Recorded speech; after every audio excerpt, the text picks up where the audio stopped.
first.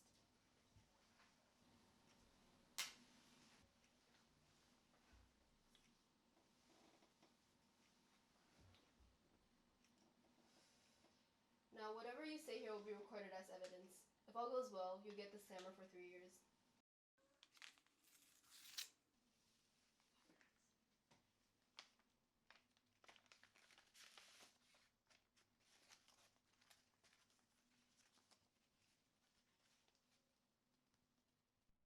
It's been a long time. How I fought for what I thought was love. That was certainly a foolish era. It was a cold December, near Christmas actually, when the old debt collector, Krogstad, an ambitious fella, came right to my door. Excuse me, Miss Helmer.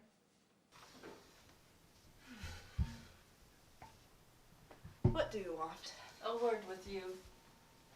You want to speak to me? Yes, I do.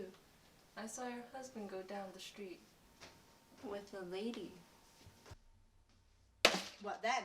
May I be so bold to ask if it was Miss Lynn? Yes, it was.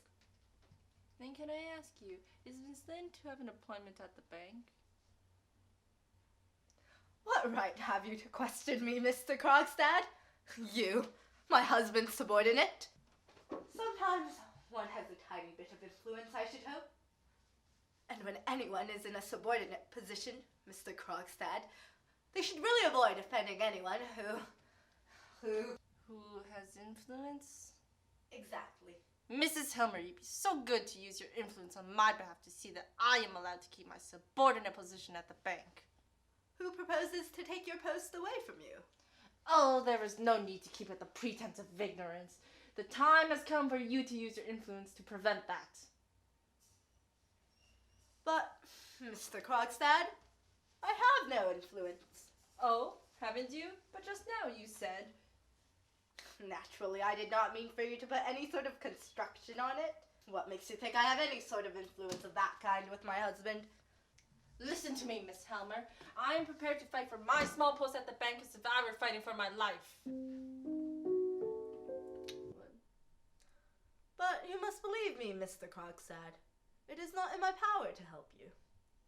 It is because you don't have the will, but I have the means to compel you.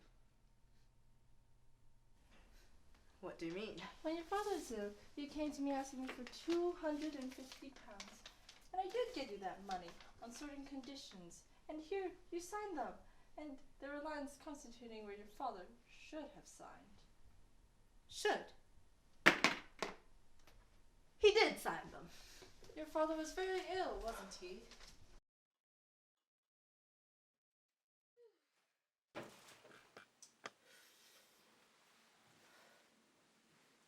He was very near his end. Tell me, Mrs. Helmer, do you by any chance remember what day your father died? And by that I mean what day of the month? Papa died on the 29th of September. But look here. It says 2nd of October. It's a discrepancy, isn't it? Tell me, Miss Helmer, did your father truly sign the bond?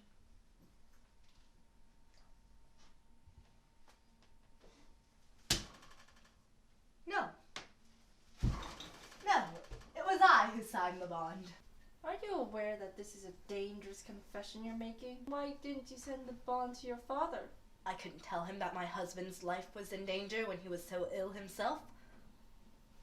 The law cares nothing about motives, Miss Helmer. Then it must be a very foolish law. Foolish or not, it is the law that you shall be judged by. I don't believe it. Is a daughter not to be allowed to spare her dying father anxiety and care? Is a wife not to be allowed to save her husband's life? Do as you please. But if I lose my position a second time, I'll see that you lose yours with me.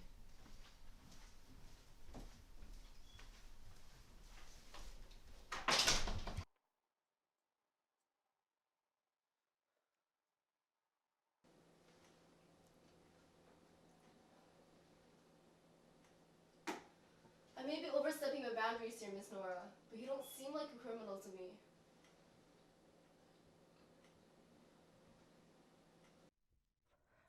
But a criminal I am. Love.